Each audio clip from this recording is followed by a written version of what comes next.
Welcome back to the deep dive where we really get into stuff. Yeah. And today we're diving into a listener request. Okay, cool. The Great Fire of London. Oh, wow. It's 1666. A lot of people want to know what really happened. Right. We've got some great excerpts from the Great Fire of London. A deep dive into the catastrophe that changed a city. Catchy title. To help us really unpack it all, please like, subscribe, and comment. It really helps the channel. All right, let's get into it. So, when we think about this fire, the thing that strikes me is the city itself almost seems like it was asking for this to happen. Yeah, the article talks a lot about that, the structure of London at the time. Okay, so paint me a picture here. What are we looking at? So you got to imagine basically a city made of wood. Oh, no. Pretty much, yeah. Almost all the buildings were timber framed. Yikes. And they were packed super tight together. Narrow streets. So it's basically a giant tinderbox just waiting for a spark. Exactly. And that's not even mentioning how dry that summer was. Oh, so it's bone dry wood everywhere, just begging to go up in flames. It was kind of a recipe for disaster. And I'm guessing that spark did eventually come along. It did. Unfortunately, early morning, September 2nd, 1666, Okay. a fire breaks out. Oh, where? Thomas Farriner's bakery on Pudding Lane. Wait, a bakery of all places. Yeah, a bakery. Talk about irony, right? That is some wild historical irony. So the fire starts in a bakery. Mm-hmm. And then was there even a way to fight fires back then? Not really how we think of it today. Yeah. This is 1666. No organized fire department, no fire hydrants. Oh, geez. So people were basically fighting this inferno with whatever they could find. Buckets and stuff. Buckets, yeah. Yeah. Hand pumps. They even tried tearing down buildings to stop the fire from spreading. To make a fire break. Yeah, exactly. But it just wasn't enough. The fire was too powerful. This is kind of terrifying to imagine. Just watching this wall of flames ripping through the city. It was absolutely devastating. The article really captures the chaos and just the speed at which this thing spread. Yeah, I'm picturing people running through the streets, just absolute panic. Absolutely. Within hours, whole neighborhoods were burning. And it just kept getting worse. Yeah, by Monday, it was clear this was not just some small fire. It was a full-blown disaster. And then on Tuesday, the truly unthinkable happens. St. Paul's Cathedral goes up in flames. Ah, man. Can you imagine just this iconic landmark just engulfed? It was heartbreaking. Loss of life, too. Thousands homeless. Entire sections of the city were just gone. So it's the heart of London literally burning. It was a turning point for the city, for sure. But it's interesting. Even in all this destruction, there's this glimmer of hope. How so? Well, because this event kind of forced London to modernize in a way, right? That's a good point. It was a chance to rebuild, but rebuild smarter. Right. They couldn't just put up another tinderbox city. Exactly. The article talks about King Charles II stepping in and really pushing for change. What kind of changes? Well, for one, wider streets, so fires couldn't spread as easily. That makes sense. But even more importantly, they shifted away from wood construction. Oh, wow. So no more wooden buildings. Pretty much. They started using brick and stone instead. So the fire kind of led to the birth of a new, more resilient London. Yeah, you could say that. It's fascinating how something so destructive can lead to something positive. It's out of those ashes rose a stronger city. A very literal example of that. And speaking of ashes, the article mentions this other, totally unexpected silver lining. Really? What's that? A connection to the bubonic plague. Oh, wow, yeah. The plague had hit London hard just the year before. Right, so how does that tie into the fire? Well, it's grim, but the fire might have actually helped end the plague. Really? Yeah, the heat, the destruction killed off tons of rats and fleas. Which were carrying the plague. Exactly. So this horrible fire might have inadvertently saved lives in the long run. Wow, so not just a turning point for the city, but for public health, too. It really is amazing how these events are all connected. And speaking of connections, rebuilding a city, especially one the size of London, must have been a huge task. Oh, absolutely. Where did they even begin? Well, that's where Sir Christopher Wren comes in. Wren the architect. The one and only. So this tragedy kind of gave him a blank slate to work with. In a way, yeah. The fire cleared the way for a whole new vision of London. And Wren is the guy behind some of London's most iconic buildings, right? He designed some of the most famous landmarks we know today. Like St. Paul's Cathedral. Exactly. The new St. Paul's rose from the ashes of the old one. And it's all thanks to Wren. His vision shaped the London we know today. It's like the fire, in a weird way, made space for this architectural genius to shine. You could definitely see it that way. So this fire wasn't just a disaster.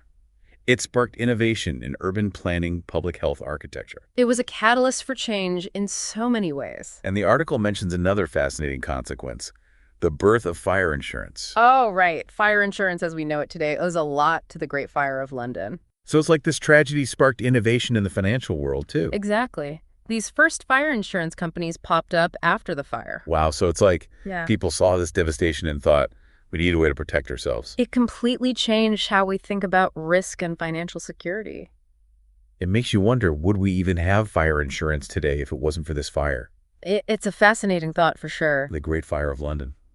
A story of destruction, Yeah, but also of rebirth, innovation, and the power of the human spirit. it really does make you think. And I have a feeling this story has a few more twists and turns up its sleeve. Oh, I'm sure of it. So let's dive back into those after a quick break. You know, a disaster like this, it's bound to attract some interesting theories. Oh yeah, a fire this big, this impactful.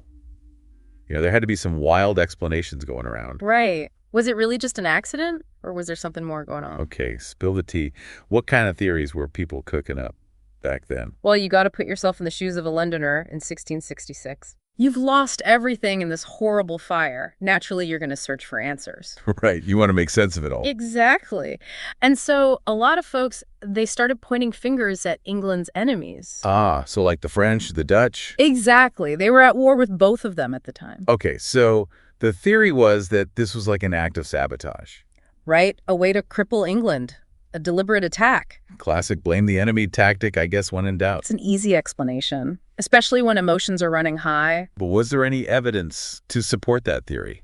Well, there was this one incident that really fueled the rumors. Okay, what happened? There was this French watchmaker named Robert Hubert, Okay. and he actually confessed to starting the fire. He did? He did, but there's a catch. He actually arrived in London after the fire had already started. Wait, so he couldn't have possibly done it? Nope.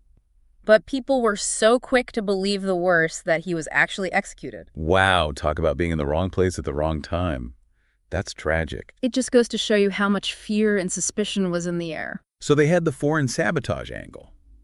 But surely there were other theories, too. Oh, yeah. Some people even pointed fingers closer to home. Really? Like who? Believe it or not, some folks suspected the English government itself. Wait, what? You're saying people thought the government started the fire? It sounds crazy, right? But their reasoning was that the fire basically provided an opportunity. An opportunity for what? Well, to clear out the slums. The slums? Yeah, London was overcrowded, and there were these areas that were considered, unsanitary. Okay. So the theory was that the government saw this as a chance to kind of reset things. It's like a forced urban renewal project. Exactly. Rebuild London from the ground up, but this time, make it better. I mean, it's a pretty wild theory, but I guess it makes some sense. Right. It's easier to believe in a grand conspiracy than to accept the randomness of it all. Okay, so we've got foreign enemies, we've got the government. Right. But, that was going to be a mystical angle, too. Oh, yeah. You can't forget about the supernatural. Were there any, spooky predictions floating around? Actually, yes. The article mentions this astrologer named William Lilly. Okay. And get this, back in 1651, he published this pamphlet predicting London's destruction by fire. He predicted the fire 15 years before it happened. Yep. And you can imagine how people felt when the fire actually did happen. Like it was some kind of prophecy. Exactly. It added this whole other layer to the whole thing. Okay, so we've got foreign sabotage, we've got a possible government conspiracy, and we've got a spooky prediction. It makes you wonder. But even with all these alternative theories, the official stance is still that it was an accident. Right? That's right. Accidental fire in Thomas Farriner's bakery. But it's fascinating to see all the different ways people tried to make sense of this event. Right, because it was such a huge event. It impacted so many lives. And these theories, even if they're not true, they tell us something about human nature.